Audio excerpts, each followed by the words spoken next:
Fazer a pergunta para o Datena. Datena, nos seus 26 anos, salvo engano, aí de televisão, eu queria que você comentasse, né, qual foi o pior prefeito da história, o que mais trouxe de aprendizado para você. Caso alguém aqui vença essa eleição, eu queria pegar essa experiência sua como jornalista e como apresentador, alguém muito ativo aí na televisão. Quem que é o pior prefeito da história da cidade de São Paulo? Bom, em primeiro lugar, é duro de responder, hein? Já tivemos gente muito ruim. O Ricardo, primeiro, não foi eleito prefeito, ele foi eleito vice do Bruno Covas. Mas só o dinheiro que ele está gastando na campanha eleitoral dele, dá para fazer ponte, dá para fazer asfalto, dá para fazer tudo. E mais, quando ele fala que fez essa quantidade toda de asfalto, sabe quanto que ele gastou para fazer asfalto? Você tem ideia de quanto ele gastou para fazer asfalto? 5 bilhões. E pergunta se foi no começo da administração que ele iniciou o projeto de asfalto. Quantos acidentes estão acontecendo em São Paulo por causa de buraco de rua que você vai desviar e acaba atropelando ou matando alguém?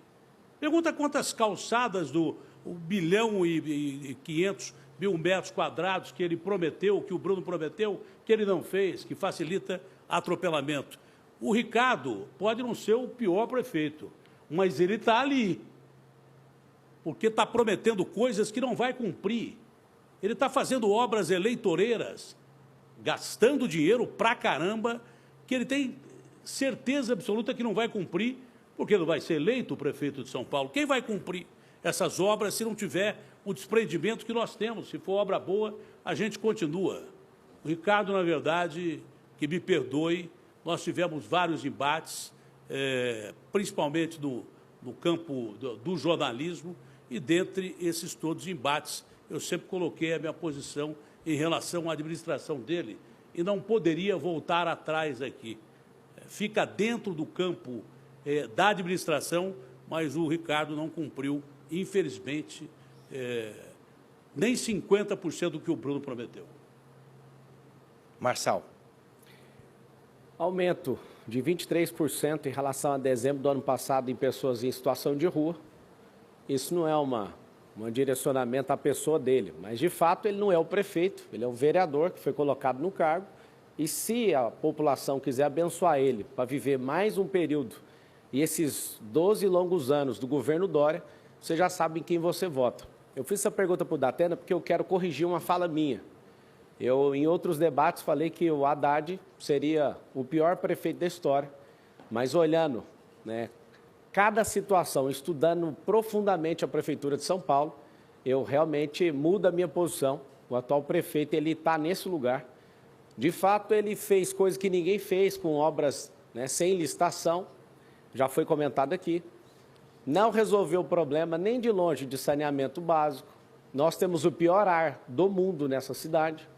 Nós temos, né, milhares de crianças em situação de rua, aumento da criminalidade. Eu queria saber o que fez de bom esse prefeito. E aí está o detalhe. Você não pode abençoar alguém que está com 12 partidos, que no próximo mandato vai ter 120 bilhões, orçamento recorde. Vai ser dividido 10 bilhões para cada um e ele vai ser um instrumento de decoração ali. Por favor, entenda o momento que nós estamos vivendo. Não dê a capacidade de alguém que não é do tamanho desse cargo. Vote 28. Tréplica, candidato.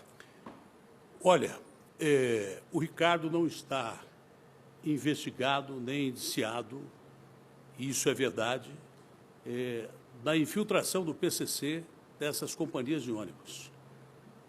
Mas há muito tempo a cidade inteira fala, todo mundo diz que tem PCC dentro dos ônibus.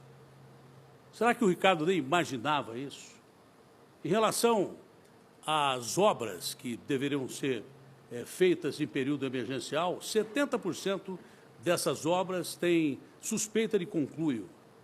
Inclusive, não vou ouvir o Ricardo tocar num assunto que você não pediu, me pediu para não tocar, porque é um assunto pessoal. Eu não vou tocar nesse assunto. Mas você deveria ter mais zelo pela cidade que você administra. Você deveria saber o que acontece dentro da sua administração, mesmo sem ser investigado. Quando a gente for eleito prefeito de São Paulo, ou quem for eleito prefeito de São Paulo, vai ter a obrigação de analisar quem cometeu crimes com essas obras sem licitação e quem deixou cometer crimes com essas obras de licitação. Não pode um prefeito de São Paulo se omitir dizendo que não sabia disto ou daquilo. Omissão é pior do que uma ação ruim. Nada melhor do que você aceitar a situação, pedir investigação, como de fato você pediu dos ônibus, mas dessas obras há suspeição de conluio e não se sabe quem deixou esses bandidos entrarem no meio dessas licitações emergenciais, com empresas que, de repente, não tem ninguém trabalhando, que tem carros que são contratados, mas não tem ninguém para dirigir, e coisas que tais. Talvez sirva de exemplo para uma próxima oportunidade, se você tiver. Mas até agora não teve e dificilmente terá. Obrigado, candidato.